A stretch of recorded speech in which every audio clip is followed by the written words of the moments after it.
Hello and welcome to your next National 4-5 Computing Science lesson. Last week we looked at using arithmetic operators to assign values to variables and using concatenation to join two or more string values or variables together. This week we're going to look at capturing user input using the input function.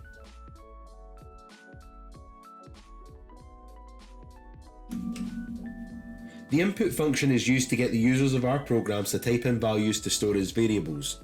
This will allow us to write algorithms to solve more generalized problems which work for a variety of different numbers. This means that all input functions should be used as part of assignment constructs, meaning that we should always write a variable identifier and an equals sign before we use the input function in our programs, otherwise the input will not be stored anywhere. The input function also has a set of brackets, which is where we will write a prompt or instruction to the user contained within speech marks telling them what to input. In the example at the bottom of the slide, we've created an assignment construct to store the user's input in the variable with the identifier favourite subject. Inside the prompt for the input we've wrote, please enter your favourite S4 subject. Let's take a look at what this would look like in practice on Replit.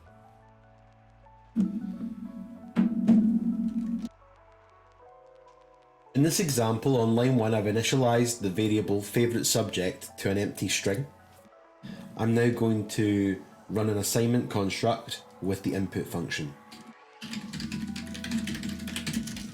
When I type the input function, inside my brackets I'm going to write a prompt for the user to tell them what I'm looking for them to do.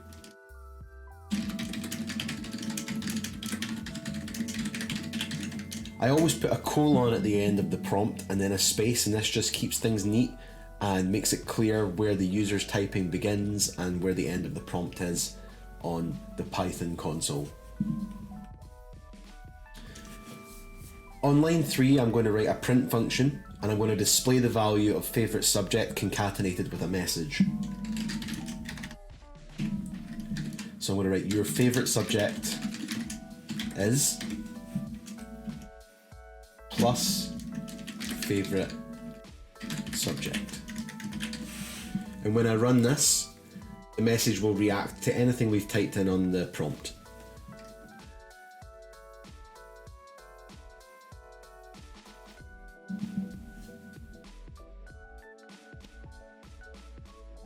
Now it's over to you for a task. Pause this video here and log on to Replit and complete task 1.9. Resume the video once you have completed this task. In task 1.9 we saw a bit of a problem. Rather than adding the numbers of coursework and exam together, the program concatenated or joined them. This is because by default the input function stores the user input as a string variable. We can see this in the example below where we have number 1 as 10 and number 2 as 20, but in the output the value of the total is 1020 rather than 30. In Python we have to use the int and float functions along with our input function to set the type of data that we're going to store input as. Look at the setting box on this slide. In the first example, a number would be stored as a string.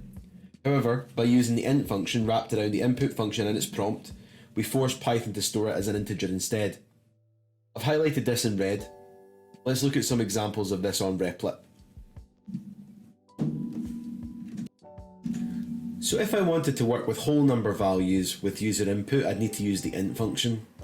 On lines 2 through 4, I've initialised the variables which I'm going to use during this example. I'm then going to create input statements for each of them on lines 7 onwards, using the int function to store the input as integers. So on line 7 I'll set the value of number 1. I'm going to type my int function, and then inside the int function's brackets I'm going to type my input function and a set of brackets for it, including its prompt.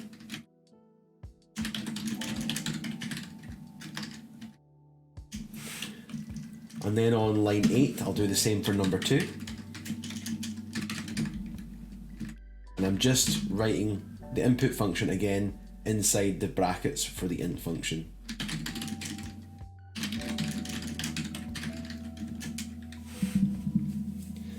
A can then successfully perform the assignment of total to number 1 plus number 2 and display this on the screen. And I'm going to do that on line 9 and line 10 for the print function. I'm going to write total equals number 1 plus number 2 and then print out total. So I'm going to run this and I'll use the numbers 10 and 20 and we should hopefully see 30 on the screen.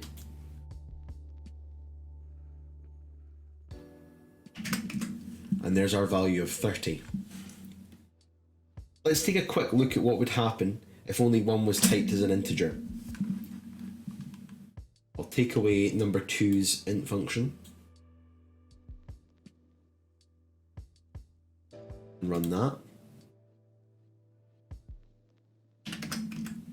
As you can see, we get an error saying that we cannot use the plus operator with integers and strings. If we wanted to perform this calculation with real numbers, we'd type both inputs as floats, like this. So I'll change this one directly to float, and then I'll add a float function around this input statement for number 2. If I type in the number 10.4 and the number 20, you can see that the output's a real number also. If only one of the values was a real number and the other was an integer, the output would still be a real number. And even if we put both inputs as integers, so 10 and 20, we're still going to get the answer of 30.0 because the float function stores 10 as 10.0 and 20 as 20.0. Division always results in a real number as well. So even if both values are typed as integer in our input, if we start using division, our result's going to be a real number.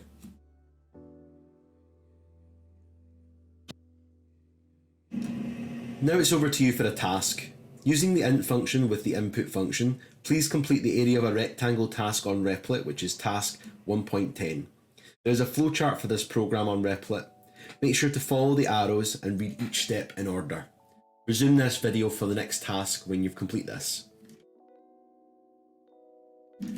Your next task is to use the float function with the input function to store real number variables and complete a calculation.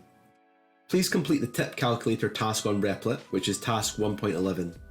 There is a flowchart for this program on Replit. Make sure to follow the arrows to read each step in order. Resume this video for the summary and next steps when you've completed this. This week we looked at the input function, how it stores user input as part of an assignment construct, how it defaults all data it stores to the string data type, and how we can use the int and float functions to store integer and real number values. Next week we're going to look at conditional statements using the if command.